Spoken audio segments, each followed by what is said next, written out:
Teman-teman yang terkasih, pada siang hari ini pendalaman kita mengenai pelayanan Paulus di Jemaat Makedonia, pengalaman Paulus. Nah, saya menuliskan pengalaman Paulus. Bisa dilihat di petir ya. 2 Korintus bab 8 ayat 1 sampai 5 itu fokus kita.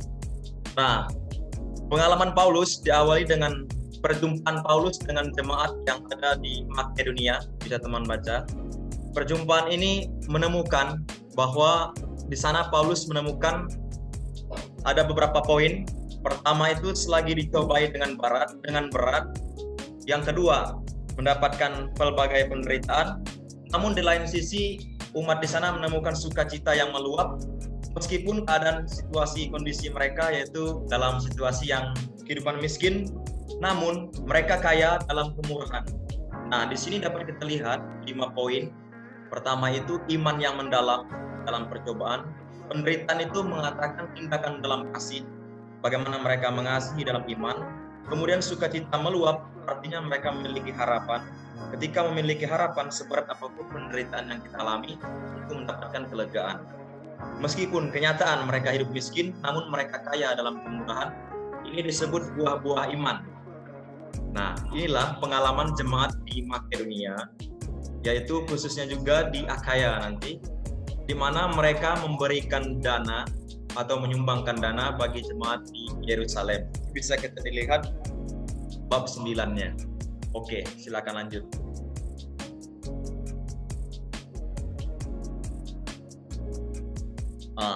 Berangkat fenomena, karena filsafat itu background-nya tuh fenomena ya. Fenomena 2 Korintus bab 8 ayat 1 sampai 5. Kita dihamparkan pada pertanyaan. Nah, di sini pertanyaan. Mungkin dari kita banyak memiliki pertanyaan yang terbesit di pikiran kita namun tidak terungkapkan sekarang. Nah, apa yang dilihat dalam fenomena 2 Korintus bab 8 ayat 1 sampai 5? Nah, di situ adalah situasi dan kondisi. Kondisi apa? Siapa? Yaitu jemaat di Makedonia. Apa sih yang terjadi? Nah, di sana ditegaskan ayat 2, meskipun mereka sangat miskin, namun mereka kaya dalam kemurahan. Apa yang ditemukan? Yaitu kemiskinan. Namun mereka kaya dalam kemurahan. Setelah hamparan pertanyaan itu, kita dibawa oleh sosok atau figur yang bernama Paulus. Apa yang dilakukan Paulus dalam bahasa kita sekarang yaitu praktikum, magang, dan praktek lapangan. Fokusnya itu mencari jawaban apa yang terjadi, yaitu situasi umat di mana? Makedonia. Apa yang terjadi? Situasi kemiskinan. Syarat dengan pertanyaan. Paulus menjalankan praktikum atau magang praktek lapangan. Nah, dari praktek lapangan, magang, praktikum itu Paulus menemukan sesuatu yang baru yang saya sebut di sini sebagai temuan. Apa yang ditemukan Paulus? Yaitu bahwa ada situasi atau suatu krisis yang muncul di jemaat Makedonia, yaitu kemiskinan. Namun di lain sisi muncul kesadaran, kepedulian, atau juga disebut kepentingan, dalam hal ini keutamaan, yaitu mereka memberi. Yang disebutkan di ayat 2 itu kaya dalam kemurahan. Nah, dengan demikian teman-teman, di ayat ketiga ini Paulus mengajak kita agar memiliki, meskipun dalam suasana atau kehidupan, situasi dan kondisi kita sekarang ini dilanda pandemi, tapi tidak menghilangkan niat baik kita untuk dapat membagikan warta sukacita iman. Nah, itulah background dari fenomena 2 Korintus bab 8 ayat 1 sampai 5.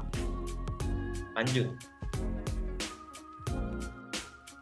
Oke, di sana adanya krisis lingkungan atau krisis relasi. Pertanyaan ini dihamparkan kepada kita semua. Lingkungan yang dihadapi Paulus yaitu miskin, kekurangan, dicobai dalam penderitaan.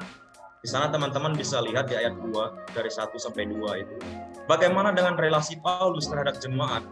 Relasi Paulus dengan jemaat di Makedonia sangat terjalin erat, baik dan mendalam. Artinya Paulus berjumpa dan diterima dengan baik, bahkan mendapatkan sumbangan dana jemaat di Yerusalem.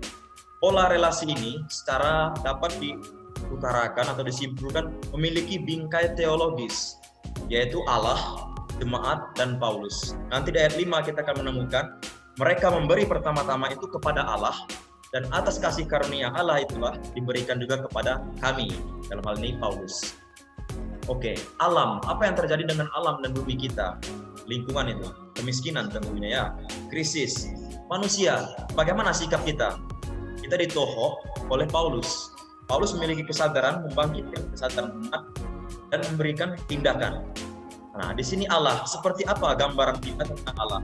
Apakah Allah itu sang kasih, sang kebaikan?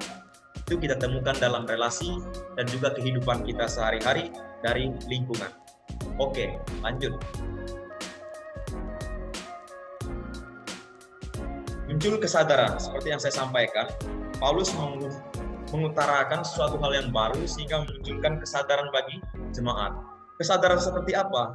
Dengan kerelaan sendiri, mereka meminta dan mendesak kepada kami supaya mereka juga beroleh kasih karunia untuk mengambil bagian dalam pelayanan kepada orang-orang kudus. Itu dapat teman-teman temukan di ayat keempat. Inilah suatu kesadaran, yaitu kerelaan diri. Pertama-tama kita itu diajak dan disadarkan untuk bangkit, tergugah, tergerak, bangun dalam kesadaran merelakan diri. Setelah rela, tentu ada pertanyaannya, apa yang dilakukan? Jawabannya di ayat kelima, mereka memberikan lebih banyak daripada apa yang kami harapkan. Lihat teman-teman, kesadaran itu memberikan buah. Tidak cukup sampai di situ. Apa yang dilakukan oleh Paulus? Paulus membangun dan membangkitkan kesadaran jemaat. Mereka memberikan diri mereka. Ini di ayat kelima kita temukan. Oke teman-teman, setelah melihat bingkai ini, kesadaran apa sih? Aksi. Nah, aksi Paulus membangkitkan kesadaran, aksi jemaat memberikan bantuan dan dana meskipun mereka kekurangan. Inilah suatu teladan. Di satu sisi kita bisa meneladan jemaat, di lain sisi kita bisa meneladan Paulus. Nah, pertama-tama kepada siapa? Kepada Allah. Kemudian, oleh karena kehendak Allah juga kepada kami. Dalam hal ini ya jemaat luas, kalau kita sebagai orang beriman. Ya. Nah, hal ini dapat terangkum juga dalam visi misi ODI. Paulus itu punya visi dan misi. Nah, akan kita lihat ke depannya teman-teman. Ini hanya hamparan dulu. Nanti akan diperdalam di bagian teologi. Oke, silakan lanjut. Oke, konteks. Prodi Teknik Lingkungan yang saya baca itu ya, dari sumbernya itu berdiri sejak 1983 dan sudah menghasilkan 3.500 sarjana. Wow, luar biasa teman-teman. Ini suatu kesadaran baru ya menurut saya. Nah, kesadaran baru seperti apa yang kita miliki? Karya seperti apa? Bisa sebagai dosen di dalam dunia pendidikan. Di daerah Pemda yang saya baca itu ya provinsi, kabupaten. Di daerah kementerian bisa juga pusat Kementerian Lingkungan Hidup, Kesehatan. Di lembaga internasional maupun nasional itu tidak bisa diragukan lagi ya, sudah terbukti. Nah, semua itu adalah bentuk pelayanan. Ya, menjadi dosen ya pelayanan. Nah, sebagai mahasiswa juga bentuk pelayanan. Bagaimana nanti kita akan melayani jemaat yang akan kita hadapi di lapangan. Kapan? Esok ataukah sekarang? Di konteks kita. Oke, lanjut.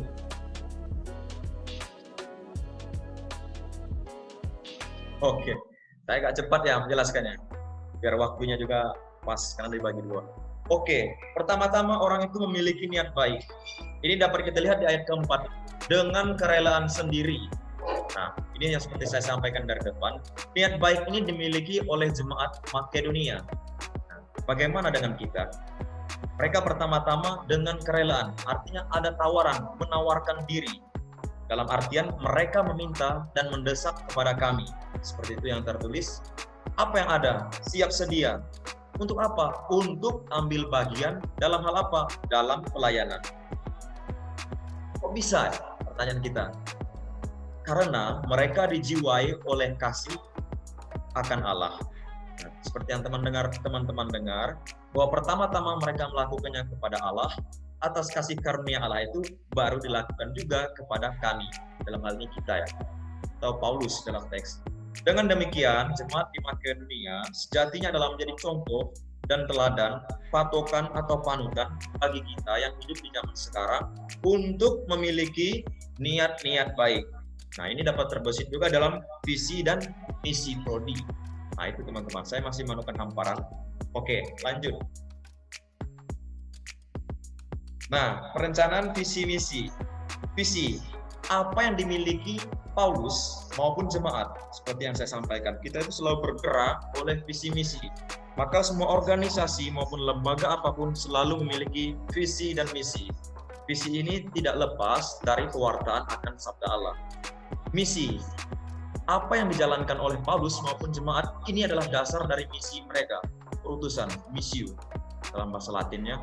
Misi ini tidak dapat dipisahkan dari semangat Injili, iman, kasih, dan harapan. Meskipun mereka kekurangan dalam suasana situasi kondisi kemiskinan, tapi mereka memberi. Ini hanya orang yang memiliki iman, kasih, dan harapan.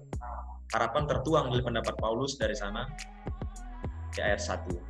Oke, sekarang apa visi misi kita?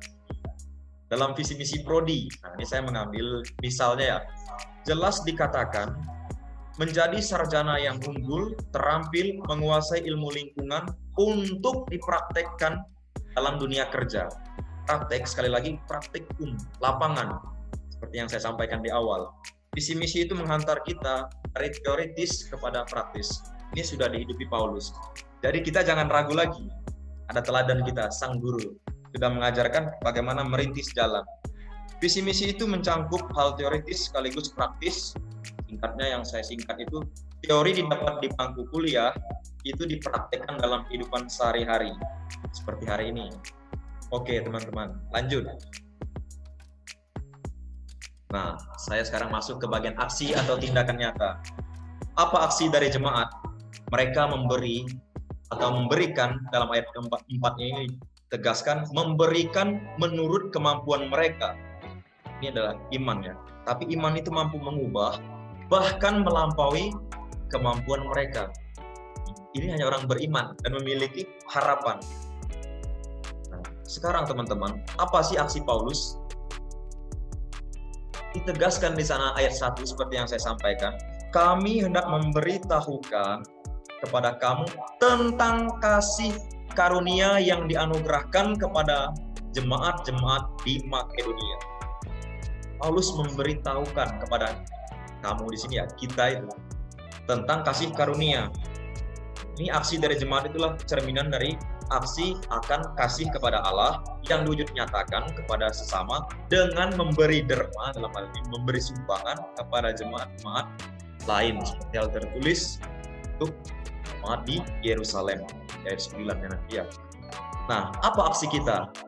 Lihat, aksi jemaat apa? Memberikan menurut kemampuan. Aksi Paulus apa? Memberitahukan kepada kita tentang kasih karunia sehingga sekarang kita bisa mendengarkannya. Ada pengalaman kasih di jemaat Makedonia. Aksi kita pertama-tama seperti yang saya sampaikan di awal, memberi diri. Untuk apa? Mewartakan kasih Allah. Yang kita wartakan itu adalah kasih yang dimuarai, dipuncaki oleh Allah, yang nanti akan kita bagikan kepada sesama. Nah, saya dapat menyimpulkan, dengan memberi diri, kita mewartakan kasih Allah, dan dengan mewartakan kasih Allah, kita memberi diri. Dua background ini tidak dapat lepas dalam kehidupan orang-orang beriman. Dia memberi karena dia beriman. Dia beriman maka dia memberi. Oke, akan dilanjutkan oleh Frater Sirus. Silakan. Lanjut. Selamat siang teman-teman semua. Selamat siang, Frater. Siang. Oke. Akan saya mulai dengan sedikit pembahasan tentang aku siap Tuhan. Ini teman-teman udah siap belum nih?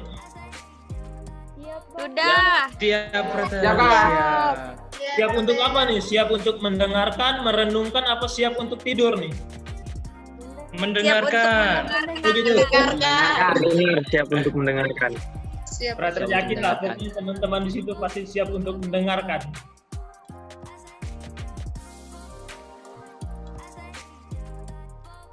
Kita lihat teks atau perikop atau ayat lah yang kita renungkan, untuk menghayati bagaimana aku siap untuk diutus oleh Tuhan, dipanggil oleh Tuhan untuk melayani Tuhan di dalam diri sesama kita, orang-orang yang kita jumpai, yaitu 2 Korintus bab 8 ayat 5. Mereka memberikan lebih banyak daripada yang kami harapkan. Mereka memberikan diri mereka pertama-tama kepada Allah, kemudian oleh karena kehendak Allah juga kepada kami. Untuk memahami isi dari 2 Korintus ini, 2 Korintus bab 8 ayat 5, kita tidak bisa memahami hanya sekedar ayat 5 saja. Maka dari itu kita menarik konteks keseluruhan dari bab 8 ini. Lanjut. Kalau kita siap untuk diutus Tuhan, dipilih oleh Tuhan, apa saja yang kita siapkan? Kalau misalnya kita mau pergi rekreasi, yang pastinya kita menyiapkan segala sesuatunya, mungkin sepatunya yang baru, mungkin persiapan bekalnya, bagaimana penampilan kita, pokoknya segala sesuatu kita siapkan ketika kita mau berangkat rekreasi atau berangkat kemana. Begitu pula kalau kita menyatakan, ya Tuhan, saya siap untuk diutus, untuk melayani Engkau di dalam diri sesama. Apa yang saya persiapkan? Di 2 Korintus bab 8 ayat 7 ini sangat jelas. Maka sekarang sama seperti kamu kaya dalam segala sesuatu, dalam iman, dalam perkataan, dalam pengetahuan, dalam kesungguhan untuk membantu, dan dalam kasihmu terhadap kami. Itu 2 Korintus mengatakan bahwa itu segala sesuatunya kamu harus persiapkan, imanmu, pengetahuanmu. Maka dari itu saya merangkum ada sekitar 5 yang kita siapkan untuk menjawab panggilan Tuhan itu, untuk melayani di dalam diri sama, yaitu keutamaan teologal. Udah ada yang tahu keutamaan teologal itu apa? Belum, Frater, belum. Oh ya, itu tuh iman, harapan, dan kasih. Kita harus mempersiapkan itu. Yang pertama, ya kita udah beriman lah.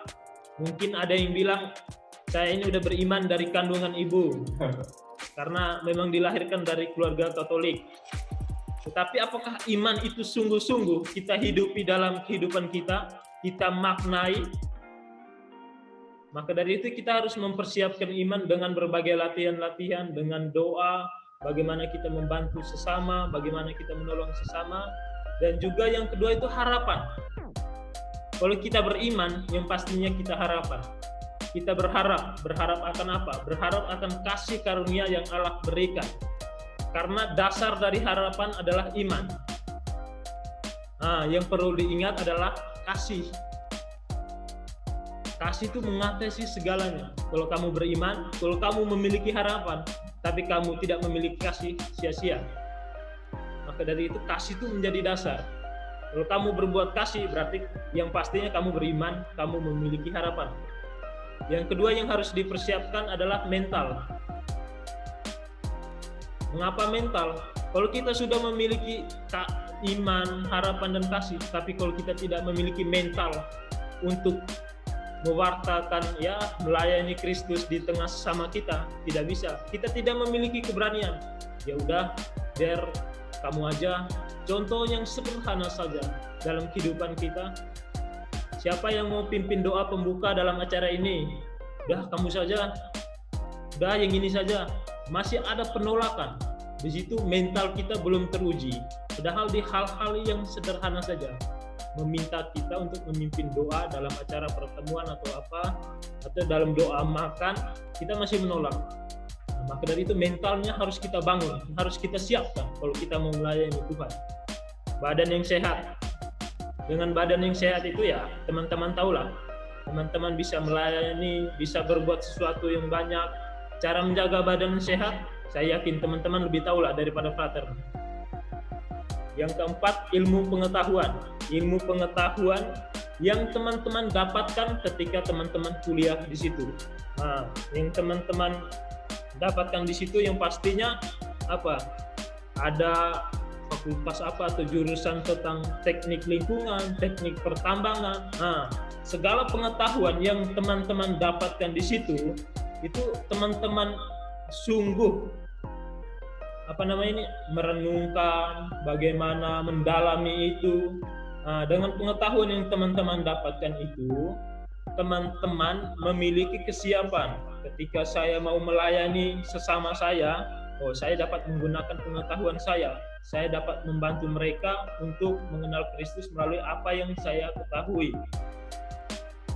Yang terakhir itu rahmat. Ketika teman-teman sudah memiliki semuanya, tapi kalau teman-teman tidak berdoa untuk meminta rahmat, karena rahmat itu yang menyempurnakan segala sesuatu yang kita persiapkan. Dengan memohon rahmat itu, maka dari itu kita dapat melakukan atau menjalankan apa yang dikehendaki Tuhan dalam diri kita. Lanjut.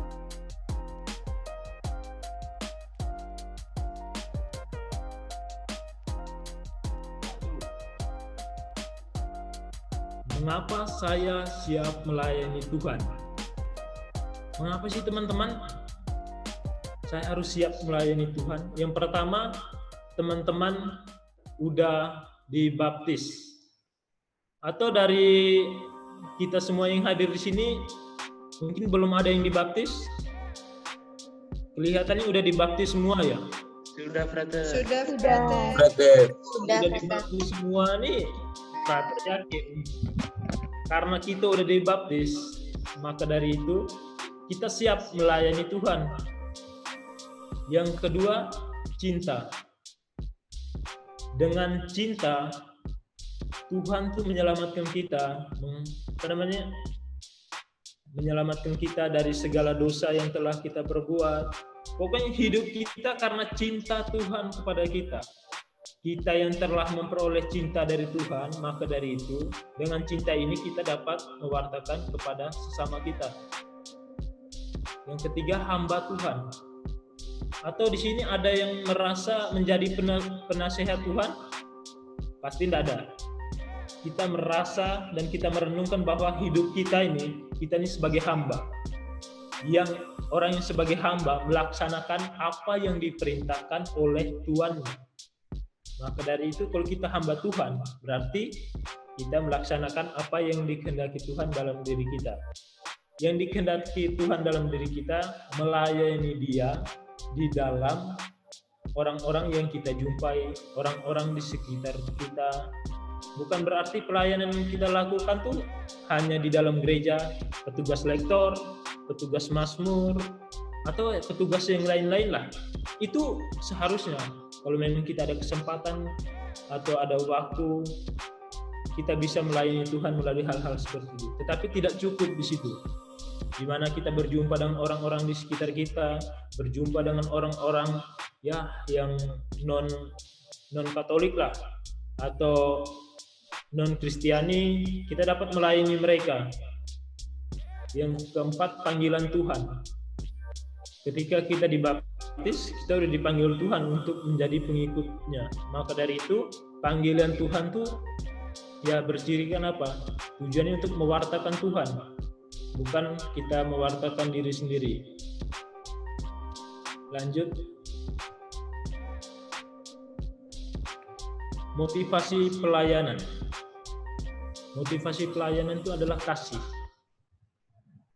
Seperti di 2 Korintus bab 8 ayat 15, seperti ada tertulis, orang yang mengumpulkan banyak tidak kelebihan dan orang yang mengumpulkan sedikit tidak kekurangan. Apa yang dimaksud di sini? Kasih adalah berbuat seadil mungkin. Apa ukuran kasih? Ini yang penting. Kalau misalnya teman-teman banyak menolong sesama, membantu orang lain, mengasihi ya orang-orang yang tidak kita kenal, ukuran kasih yakni memberi tanpa ukuran. Kalau kamu mengasihi orang tanpa ukuran, maka itu adalah kasih. Tapi kalau kamu ya mengasihi orang, membantu orang dengan perhitungan, nanti saya mengalami kerugian nih, atau gimana lah perasaan kita kalau kita membantu orang. Kalau kita mengukur-ngukur kasih yang kita beri, maka itu bukan kasih. Tapi kalau kasih adalah memberi tanpa ukuran. Kalau kita memberi kasih, bukannya kita merugi, melainkan kita akan berlimpah kasih karunia. Kalau misalnya kita ada uang 100.000, kalau kita beri 50.000 ke orang lain, akan kita mengalami kekurangan, kita tinggal 50.000. Tetapi kalau kasih tidak, kalau kita memberikan kasih kepada orang lain, maka kasih kita akan melimpah. Lanjut.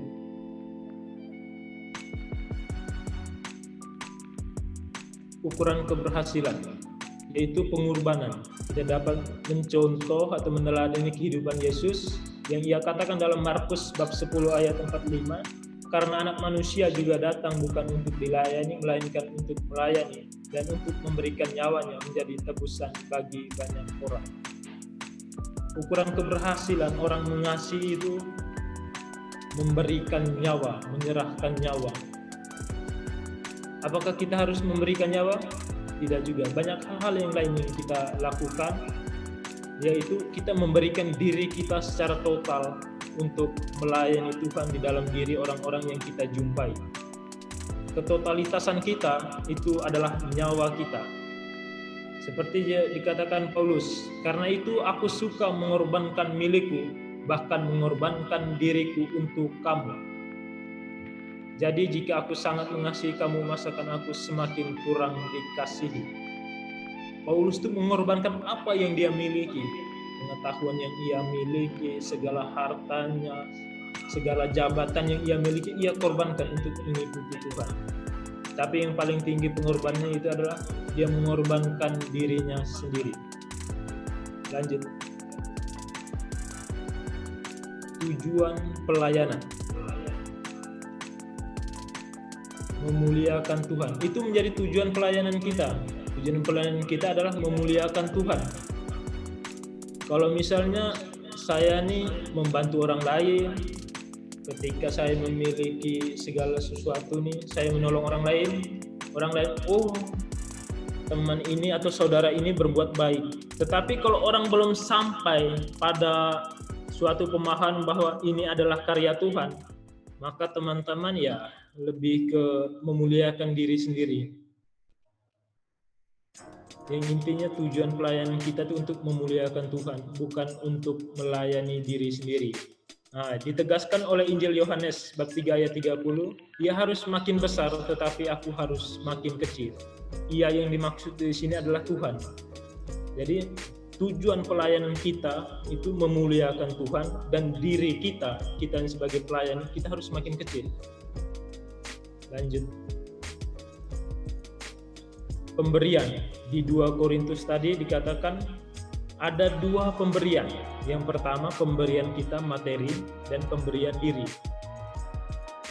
Pemberian materi yaitu kita dapat melihat mereka memberikan lebih banyak daripada yang kami harapkan. Jadi mereka tuh kalau misalnya frater nih mengharapkan dari teman-teman nih ya kira-kira diberi 100 kilo, tetapi teman-teman memberinya 200 kilo, itu memberikan lebih banyak daripada yang kami harapkan. Itu pemberian secara materi. Yang kedua pemberian diri. Mereka memberikan diri mereka pertama-tama kepada Allah, kemudian oleh karena kehendak Allah juga kepada kami. Ada 2 pemberian ini. Yang pertama pemberian materi. Teman-teman pasti tahu pemberian materi itu apa?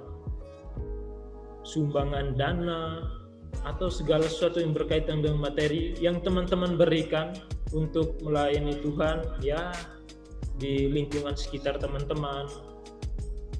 Dan pemberian diri itu lebih tinggi daripada pemberian materi. Kalau saya ada dana misalnya sebanyak apapun saya berikan untuk melayani Tuhan, itu kita dapat memakai dana itu.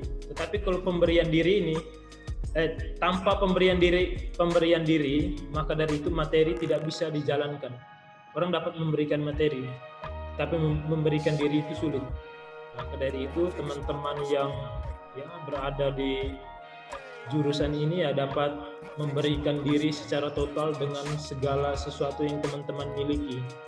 Teman-teman tadi kan udah tahu mengapa saya menjadi pelayan Tuhan, apa yang harus saya siapkan, apa tujuan saya. Setidaknya teman-teman udah memiliki segala pengetahuan. Yang terakhir, teman-teman mau nggak atau siap nggak diutus oleh Tuhan untuk memberikan diri teman-teman untuk melayani Tuhan di dalam diri sesama. Di dalam diri sesama itu ya tidak harus kita melayani di dalam gereja saja.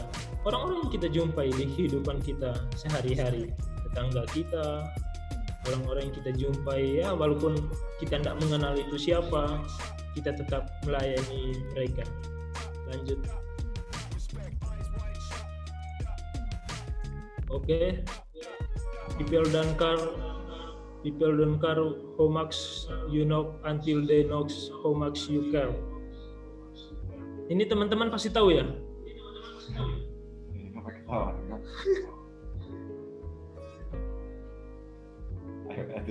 Orang-orang tidak peduli seberapa banyak kamu tahu sampai mereka tahu seberapa banyak kamu peduli. Orang-orang itu tidak mau tahu lah apa yang kamu lakukan, tetapi mereka akan peduli ketika kamu melakukan sesuatu itu yang begitu banyak. Yang kedua, kita nih atau teman-teman sekolah di jurusan teknik lingkungan, teknik pertambangan, mungkin dapat merenungkan ini ya. Iman tanpa mencintai alam adalah mati. Kalau di Yakobus dikatakan iman tanpa perbuatan adalah mati. Nah, maka dari itu kita yang sekolah di sini, kita dapat menghayati ini. Kita gantilah rumusannya sedikit. Iman tanpa mencintai alam adalah mati. Terima kasih.